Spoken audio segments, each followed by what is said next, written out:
오늘 미스바로 모이라라고 하는 제목으로 말씀을 나누는데 우리의 인생에는 반드시 이 미스바가 필요합니다. 신앙생활을 오래 하다 보면은 교회는 다니지만은 기쁨을 잃어버릴 때가 있습니다. 예배는 드리지만은 예배에 감격도 없고 또 기도를 드리지만은 기도에 응답도 없는 것 같고 말씀은 듣지만 들을 때뿐이고 가슴도 뜨겁지 아니하는 감동과 은혜가 없는 그런 상태에 놓일 때가 있습니다. 이런 때를 우리가 영적 침체의 때라고 그렇게 이야기합니다. 신앙생활하는 가운데 보면 이런 영적 침체가 오래 가면 오래 갈수록 우리의 삶이 피폐해지는 것을 보게 됩니다. 그래서 우리가 이런 상황들을 만나게 될 때에 해야 할 그러한 태도, 우리가 어떻게 이러한 것을 극복해 나가는가. 하나님 우리가 영적 침체에 머물기를 원하지 아니하고 영적으로 충만한 가운데 머물기를 원하시는 줄로 믿습니다. 그래서 이 영적 침체가 느껴질 때마다 빨리 거기에서 벗어나기 위해서 우리가 어떻게 해야 하는가라고 하는 것을 오늘 본문을 통해서 우리가 깨닫는 은혜가 있기를 주의 이름으로 축복합니다. 이스라엘 백성들의 모습이 방금 제가 열거했던 영적 침체의 그 모습과 흡사한 그런 상태에 있었다라고 하는 것을 알 수 있습니다. 그들이 겉으로 의지하고 그들이 중심의 삶에 있어서 중심이 되었던 언약궤를 블레셋과의 전투 가운데에서 싸움 가운데에서 빼앗겨버리고 말았습니다. 그러니까 사실 안고 없는 찐빵과 같이 그렇죠?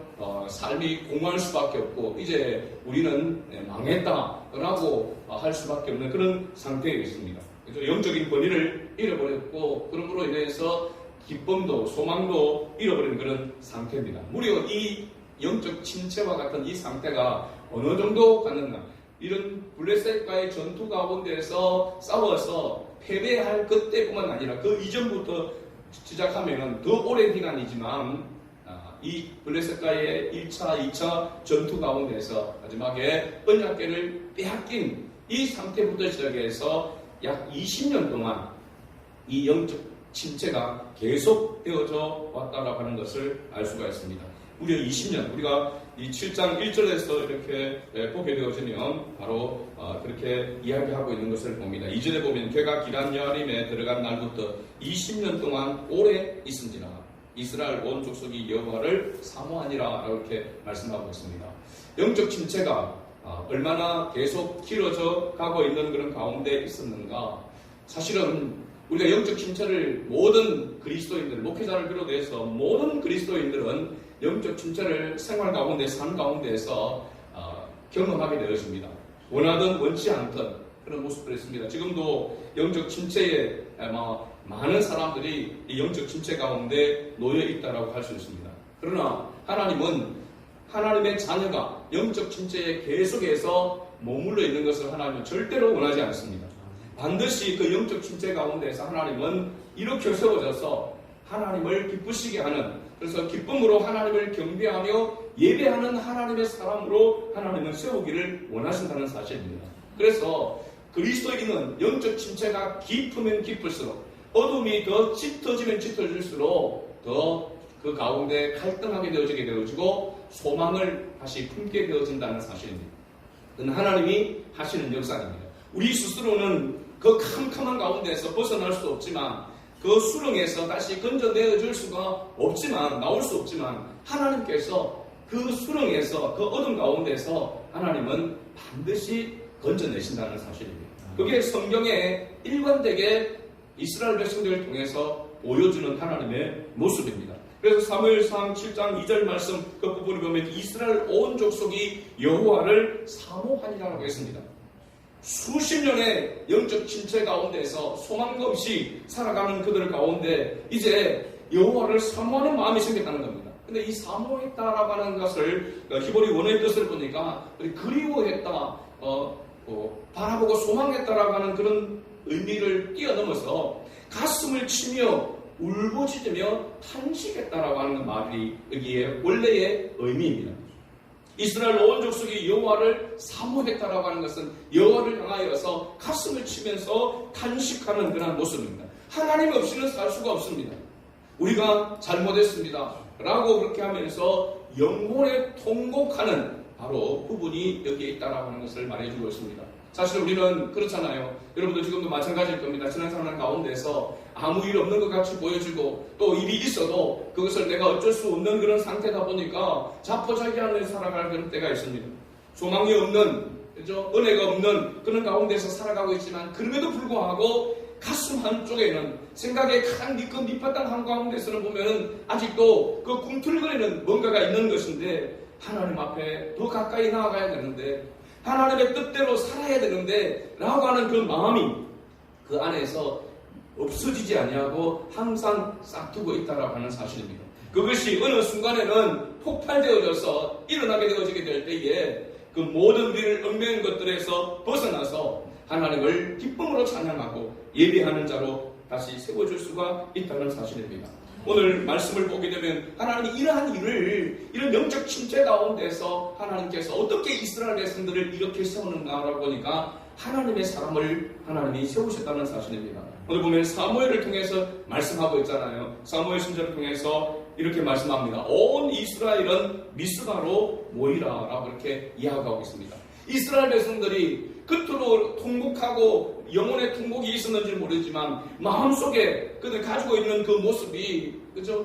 이제는 밖으로 표출될 수 있는 때가 되었다라고 하는 사실입니다. 그때 하나님께서 세운 바로 사무엘 신전을 통해서 온 이스라엘 백성을 미스바로 모이도록 하라 라고 그렇게 선포하셨다는 사실입니다.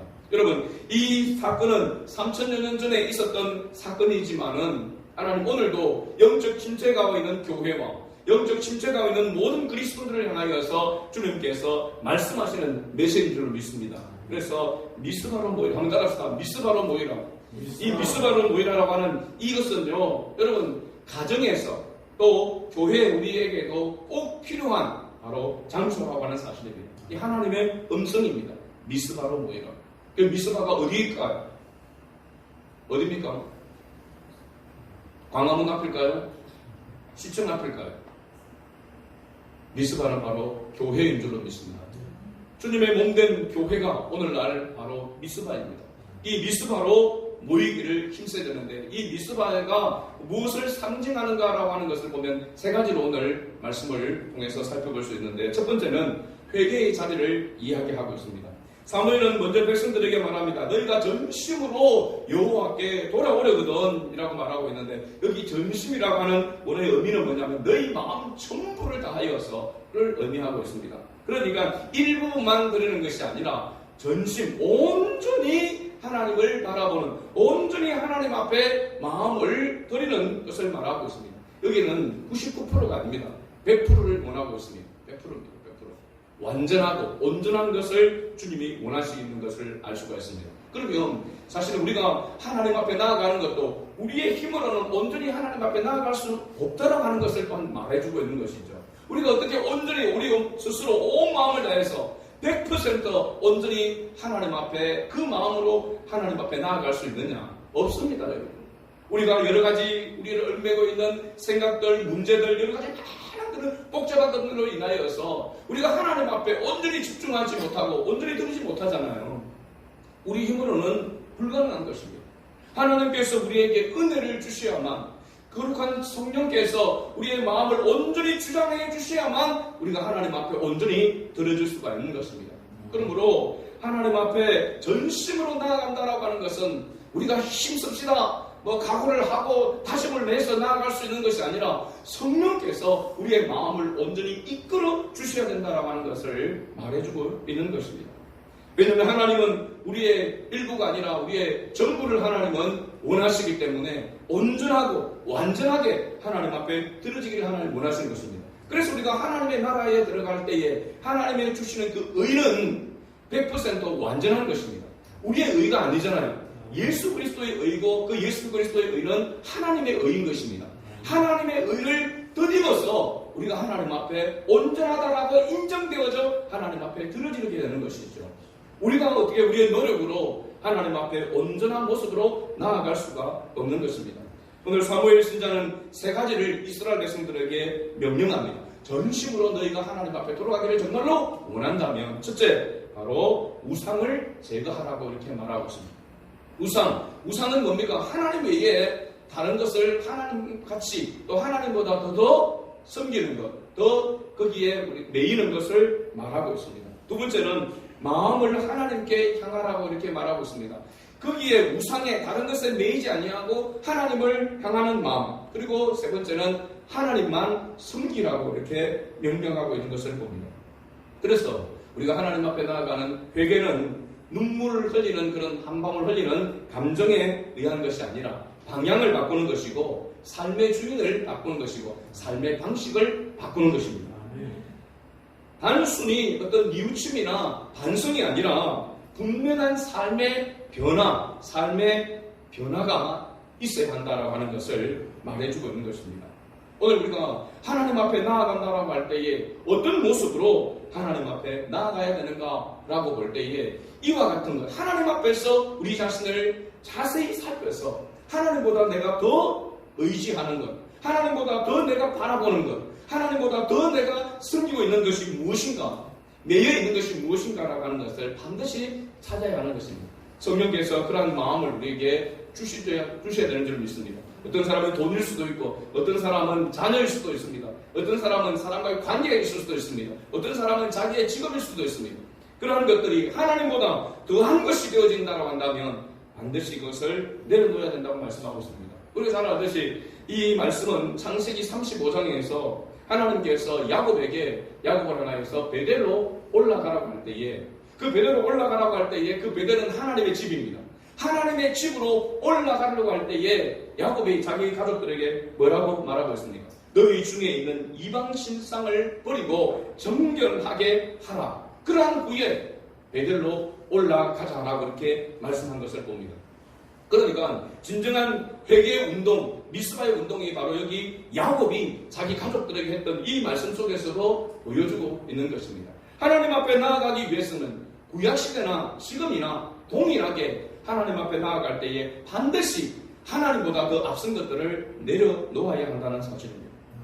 그것을 내려놓지 못하면 하나님 앞에 우리가 온전히 나아갈 수가 없다는 것입니다. 우리 잘 아는 이솝 부화에 보면은 개와 그림자 이야기가 있습니다. 개가 고기 덩어리를 물고 배다구를 물고 이제 물 위를 걸어가게 됩니다. 물 위를 걸어가는데 보니까 물속에 비친 자기 모습을 봅니다. 물속에 비친 자기의 모습이 보니까 큰 고기 덩어리를 물고 있는데 자기가 물고 있는 것보다 훨씬 더 크게 보이는 겁니다. 그래서 바로 자기가 물고 있는 것을 내려놓고 물속에 뛰어다니는 그 큰 것을 더 물기 위해서 물에 끼어드는 그런 이야기가 있습니다. 우리의 모습이, 이 땅을 살아가는 우리 그리스도인들의 모습이, 우리가 하나님 앞에서의 모습이 그림자를 쫓는, 그 하나님보다 더 크다고, 하나님보다 더 소중하다고 생각하면서 쫓아가는 그런 모습이 바로 이와 같은 모습이 아닌가 생각을 해봅니다. 우리가 하나님 앞에 나아갈 때에 하나님보다도 더 크다고 생각하는 것들 때문에, 그 더 소중하다고, 더 가치 있다고 생각하는 것 때문에 하나님 앞에 나아가지 못하고, 그것을 내려놓지 못하고 그것을 물고 있는, 더 큰 것을 더 물려고 하는 그러한 모습이 아닌가라고 생각해 봅니다. 돈이 하나님보다도 더 커 보이고, 권력이, 성공이, 욕망이 하나님보다 더 크게 보이는 것, 그것은 모두가 다 이 땅에 썩어 없어질 그림자라고 성경은 말하고 있습니다. 그런데 우리는 그 그림자를 진정한 가치 있는 것이라 생각하고 쫓아가는 그런 모습이 얼마나 많습니까? 참된 만족은 그림자에 있는 것이 아니고 실체에 있는 줄로 믿습니다. 바로 하나님 안에 있음을 우리가 꼭 기억해야 될 줄로 믿습니다. 오늘 본문 말씀에서 보면은 미스바의 이 회개를 볼 때에 이스라엘 백성들이 물을 길어서 여호와께 붓는 그런 장면이 나옵니다. 왜 하필 물을 부어서 그 제단에 부어서 나아갔을까요? 그것은 자기들이 흘려야 될 그 눈물, 그것이 다 하나님 앞에 잊지 못해서 상징적인 표현으로 이 물을 쏟아낸 것을 말하고 있습니다. 그러면서 그들이 어떻게 모습으로 나아갑니까? 금식했습니다. 사실 오늘 이 시대에 진짜 우리에게 필요한 것이 금식이 아닌가라고 생각됩니다. 우리가 하나님 앞에 이 금식한다는 것은 자기를 낮추는 것이거든요. 자기를 낮춘다라고 하기보다는 자기의 연약함을 보는 것입니다. 우리가 요즘 먹고 사는 것 부분에서 먹는 문제가 얼마나 큽니까? 그죠? 먹기 위해서 사는 사람들처럼 맛집을 찾아다니고, 그죠? 어디가 더 맛있는지, 그것이 더 관심사가 되어지고, 그리고 요즘 TV나 이런 거 보면은 먹거리, 먹는 것, 이것이 거의 다 차지하고 있을 정도로 먹거리에, 먹는 것에 모두가 이렇게 관심을 쏟고 있는 그런 가운데 있습니다. 그런데 이것을 우리가 끊는다 생각해 보십시오. 이것을 중지한다 생각해 보십시오. 쉽지 않은 일입니다. 옛날에는 사실 먹을 것이 없고 한 끼, 두 끼 굶는 것은 예사였기 때문에 금식하는 것도 별로 그렇게 어떻게 보면 힘들다 생각을 못했을 것입니다. 그러나 오늘날 우리가 너무 잘 먹고 있는데, 그죠? 그런데 하루를, 이틀을, 3일을 금식하면서 곡기를 끊고 그렇게 지낸다라고 하는 것은 엄청나게 그 어느 때보다도 힘든 시대라고 생각을 합니다. 그러기에 사실은 그 금식하면서 내가 이 먹는 것 때문에 계속 그 먹는 것에 사로잡히게 되어지게 되고, 그 먹는 것 때문에 내가 힘이 없고 한 끼를 안 먹었다고, 하루를 굶었다고 해가지고 우리가 힘이 없는 그 모습 속에서 자기의 연약함을 보는 것입니다. 그래서 이 금식은 어떻게 보면은 오늘 이 시대에 우리에게 필요한 그런 모습이 아닌가 그런 생각을 해봅니다. 저도 마찬가지고 여러분들도 우리가 이 영적 침체 가운데에서 벗어나기 위해서, 하나님 앞에 전심으로 나아가기 위해서 우리가 해야 될 그런 모습 가운데 하나가 바로 이 금식이 아닌가 생각합니다. 이 금식하면서 이스라엘 백성들이 이렇게 고백합니다. 우리가 여호와께 범죄하였나이다.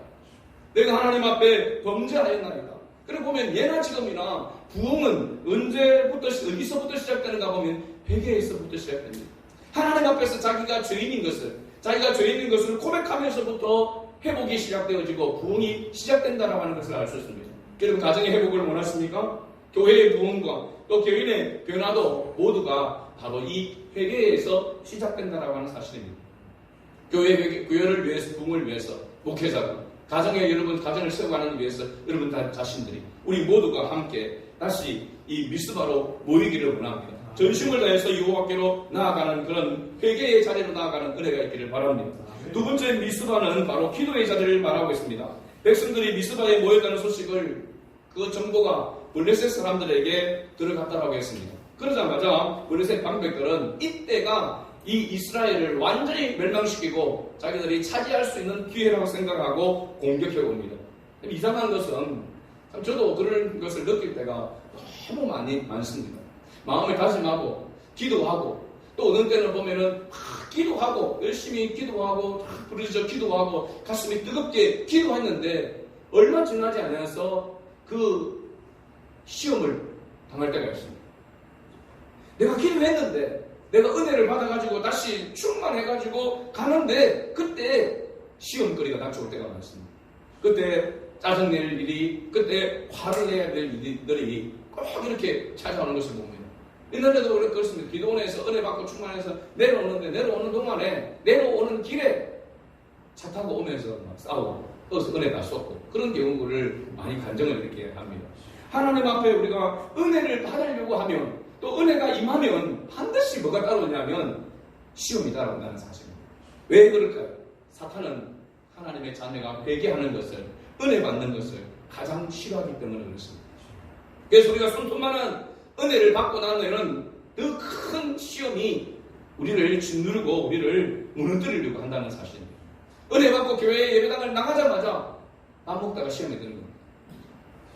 나가다가 시험에 드는 겁니다. 차 빼다가 시험에 들고 하나님의 은혜 가운데 우리가 살아가려고 하면은 정말로 하나님의 은혜가 더 큰 은혜가 필요하다는 것을 날마다 매 순간마다 우리가 경험하게 되는 것입니다. 백성들은 사무엘에게 말합니다. 당신은 우리를 위하여 쉬지 말고 여호와께 부르짖어 기도하소서. 왜냐하면 두려웠습니다. 이전에는 그래도 싸워볼 만한 그런 군사력을 가지고 블레셋과 대적을 해보려고 했는데 그런데도 불구하고 법궤까지 빼앗기고 두 번의 전쟁을 통해서 34,000명이나 되는 엄청난 병력이 죽임을 당한 것입니다. 그런데 지금 전혀 준비되지 않은 상태, 마음은 이제는 하나님을 의지하고 하나님을 붙들어야 되겠다라고 생각하고 여호와 하나님께로 나아가자라고 하는 이 부흥이 시작되는 이 시점에 블레셋이 쳐들어온 것입니다. 그래서 그들이 의지할 것은 이제 사무엘 선지자밖에 없으니까 사무엘 선지자에게 그렇게 이야기하는 겁니다. 사무엘, 당신은 우리를 위해서 쉬지 말고 여호와께 부르짖어 달라고 그렇게 이야기합니다. 여기 부르짖다라고 하는 언어를 보니까 절규라고 하는 것입니다. 절규. 어떻게 보면 살려달라는 외침이죠. 이제 우리는 꼼짝없이 죽었다. 하나님이 살려주지 않으면은 살 수 없는, 그래서 전 존재를 쏟아붓는 그런 기도.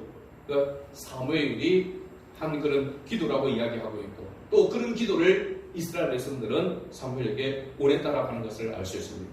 성경에 나오는 기도 중에 히스기야의 기도가 있습니다. 히스기야 때도 보면 아수르 18만 5천 명 대부분이 이스라엘을 쳐들어와서 예루살렘을 포위했습니다. 모든 사람들은 끝났다고 생각했습니다. 싸울 엄두조차 없었습니다. 18만 5천 명의 군대가 쳐들어왔으니까 이거 뭐 감당할 수 없는 그런 상태였습니다. 그러나 그때 히스기야가 하나님 앞에 나아가서 기도했던 것을 봅니다.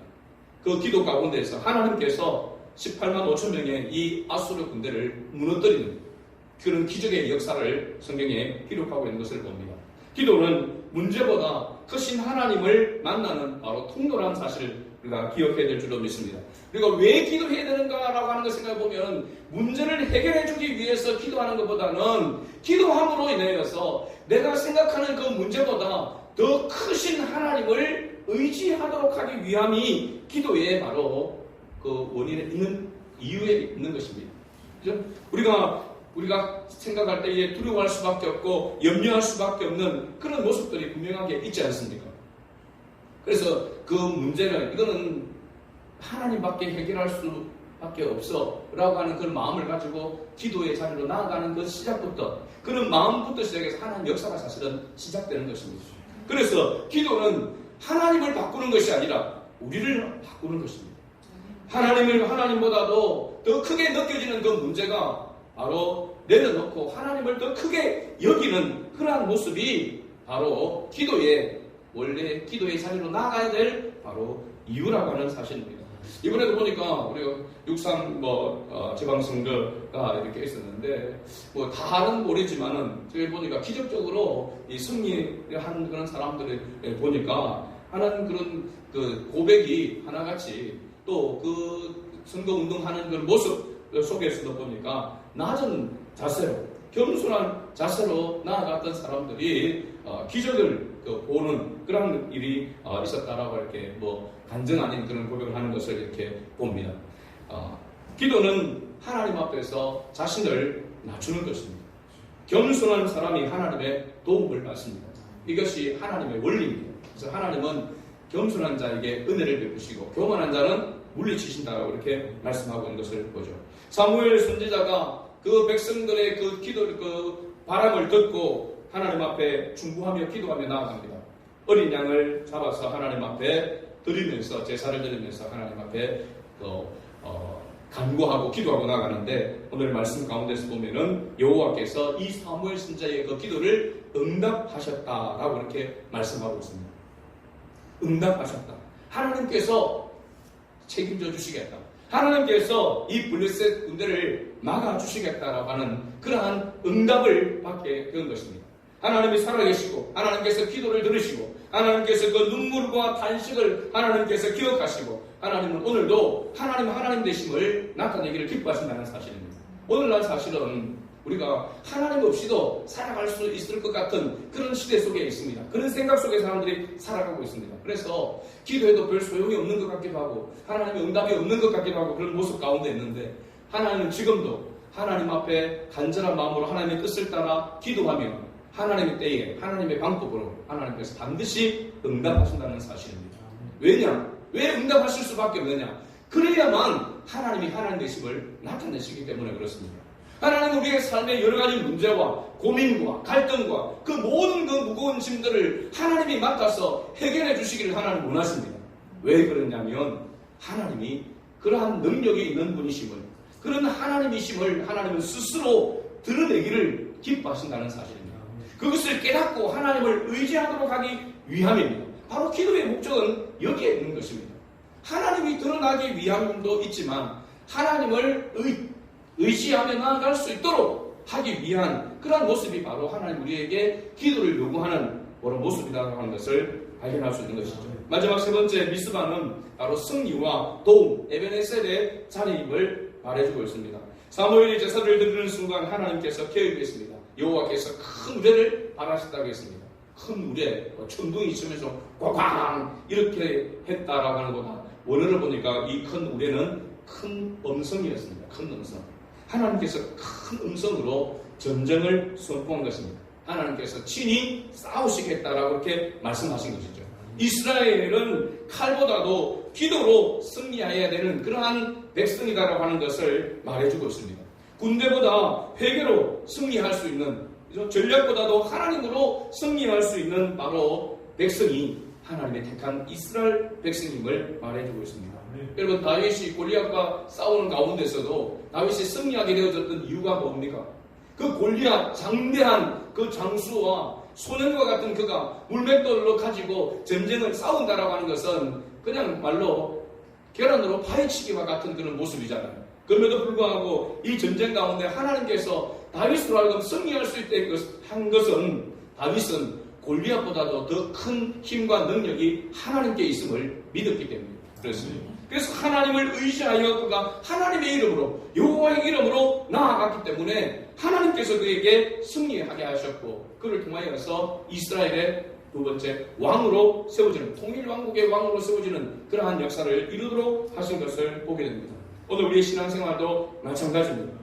하나님을 의지한 때에 문제보다도 하나님을 더 크게 보는 그러한 사람이 승리하게 될 줄로 믿습니다. 여러분, 앞에 놓여져 있는 가정의 문제, 여러 가지 직장이나 모든 그런 문제들이 하나님보다도 더 크지 않음을 기도하면서 경험할 수 있기를 바랍니다. 하나님께서 해결해 줄 수 있는 그런 은혜가 있기를 바랍니다. 그 다음에 오늘 본문에서 보면 사무엘은 에벤에셀에서 한 돌을 세우게 되죠. 그리고 그 이름을 붙이는데 그것을 에벤에셀이라고 이렇게 얘기합니다. 우리가 에벤에셀, 하나님께서 여호와께서 이렇게까지 도우셨다라고 하는 뜻입니다. 이 원어 자체가 에벤이라고 하는 것이 돌이고요. 그 다음에 에셀이라고 하는 것이 도움이라고 하는 겁니다. 그러니까 이 에벤에셀은 도움의 돌이다라고 하는 것을 알 수 있습니다. 이 에벤에셀, 도움의 돌, 가만히 보면 놀라운 것이 20년 전에 블레셋과의 전투 가운데서 법궤를 빼앗기는, 그래서 3만 명이, 보병 3만 명이 죽임을 당하는 그런 엄청난 패배에 있었던 자리가 바로 이 자리입니다. 그런데 하나님은 이스라엘 백성들로 하여금 다시 하나님을 바라보게 하고 하나님 앞에 전심으로 회개하며 나아갈 때에 똑같은 장소에서 상황은 더 열악한 그 가운데 있었지만 하나님이 개입하심으로 그 가운데에서 승리하게 하셔서 그 자리가 에벤에셀이 되도록 이렇게 하셨다고 하는 것을 볼 수 있습니다. 그래서 여기에 기념비를 세우게 되는 것이죠. 오늘 우리가 신앙생활하는 가운데에서도 이 에벤에셀과 같은 도움의 돌, 하나님이 도우셨다라고 하는 이 에벤에셀이 우리의 신앙생활 가운데에서, 삶 가운데에서 있어야 될 줄로 믿습니다.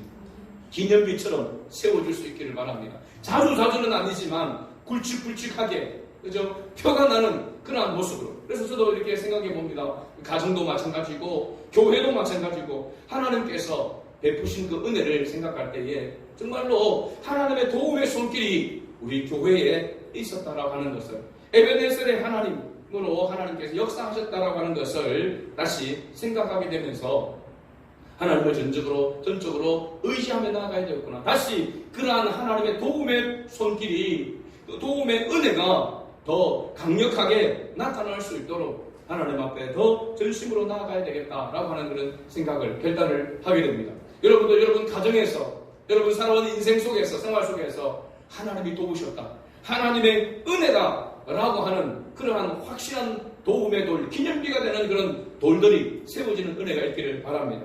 오늘 말씀의 결론을 다시 맺습니다. 미스바로 모이라. 이 미스바로 모이라고 하는 자리는 회개의 자리라고 했습니다. 그리고 기도의 자리라고 했습니다. 그 다음에 하나님의 도움, 승리의 자리라고 했습니다. 우리가 하나님 앞에 전심으로 회개하고 여호와께로 돌아가고 여호와만을 바로 숨기게 되어지면 하나님은 반드시 우리에게 은혜를 베푸시고 우리를 통하여 여호와의 이름이, 하나님의 이름이 높임을 받는 그런 역사를 나타내신다는 사실입니다. 에벤에셀의 이 기념비적인 이 돌을 하나님은 우리의 인생 가운데서, 우리 교회에 하나님께서 오늘도 반드시 세우기를 하나님이 원하신다는 사실을 꼭 기억하시고 다시 한번 우리가 마음을 모아서 전심으로 주님 앞에 나아가는 그런 은혜가 우리 모두에게 있기를 주의 이름으로 축복합니다. 아멘.